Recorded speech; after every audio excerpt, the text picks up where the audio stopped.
என்னடா நீ இன்னும் வரல? எவ்வளவு நேரம்டா வெயிட் பண்றது நானு? அது வண்டி பஞ்சரா? உன்னை வேலைக்கு சேர்க்கும் போதே சொன்னேன் எனக்கு கார் ஓட்ட தெரியாது, நீ கரெக்ட் டைமுக்கு வந்துடணும் அப்படின்னு. டேய், என் க்ளோஸ் ஃப்ரெண்டுக்கு கல்யாணம்டா இன்னைக்கு. நான் லேட்டா போனா அவன் என்ன நினைப்பான் என்ன? சரிடா சீக்கிரம் வாடா, உன்னை வேலைக்கு சேர்த்தலாம், என்ன செருப்பாலே அடிக்கணும். எப்போ வருது, நான் எப்போ கிளம்புறது? ஃபர்ஸ்ட் கார் ஓட்ட கத்துக்கணும். அதான் தர்ம பண்ணுங்க சார். நீ என்னடா எப்ப பார்த்தாலும் காசு காசுன்னு கேட்டுட்டு இருக்க? ஹலோ, ஏய் என்னடி எனக்கு கால் பண்ணி சும்மா டிஸ்டர்ப் பண்ணிட்டு இருக்க? நான் டைவர்ஸ் தரேன்னு சொல்லிட்டேன்ல, சும்மா எனக்கு கால் பண்ணிட்டு இருக்காத. அதான் தர்மம் பண்ணுங்க தானே சார் கேட்டேன், அதுக்கு ஏன் சார் இவ்வளோ கோவப்படுறீங்க? காசு என்ன மரத்திலேயே காய்க்குது? என்னமோ கொடுத்து வச்ச மாதிரி கேட்குற. நீ உக்காந்த இடத்துல இருந்து ஈஸியா எல்லார்ட்டையும் காசை கேட்டுடுற. கஷ்டப்பட்டு சம்பாதிக்கிறது நானு.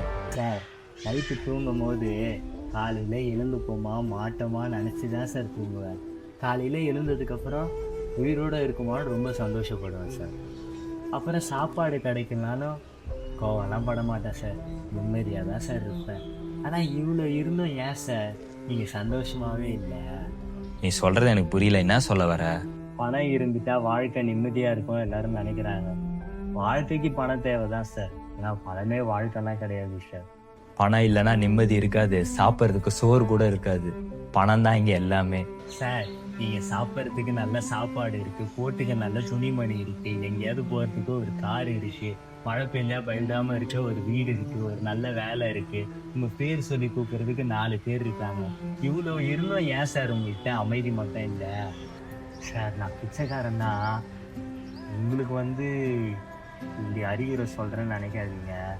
நான் உங்களை பார்த்துருக்கேன் சார், கோவமாக போவீங்க, கோவமாக வருவீங்க, உங்கள் டிரைவரை திட்டுவீங்க, உங்கள்கிட்ட எதனா இருந்தால் கொடுங்க சார் அப்படின்லாம் கேட்டிருக்கேன். ஆனால் எனக்கு கூட நீங்கள் எதுவும் கொடுத்ததில்லை சார். காசு போனால் எப்போ வேணால் சம்பாதிச்சிக்கலாம் சார், நல்ல மனுஷங்களை சம்பாதிக்கிறது ரொம்ப கஷ்டம் சார். கோவப்பட்டு தான் சார் நானும் இந்த நிலமையில இருக்கேன். அதனால தான் சார் சொல்கிறேன், எல்லாருக்கிட்டையும் அன்பாக இருங்க சார். எல்லாருக்கும் பிடிக்கிறத விட உங்களையும் உங்களுக்கு ரொம்ப பிடிக்கும் சார். அதெல்லாம் பேசுகிறேன், எதுவும் நினச்சிக்காது சார்.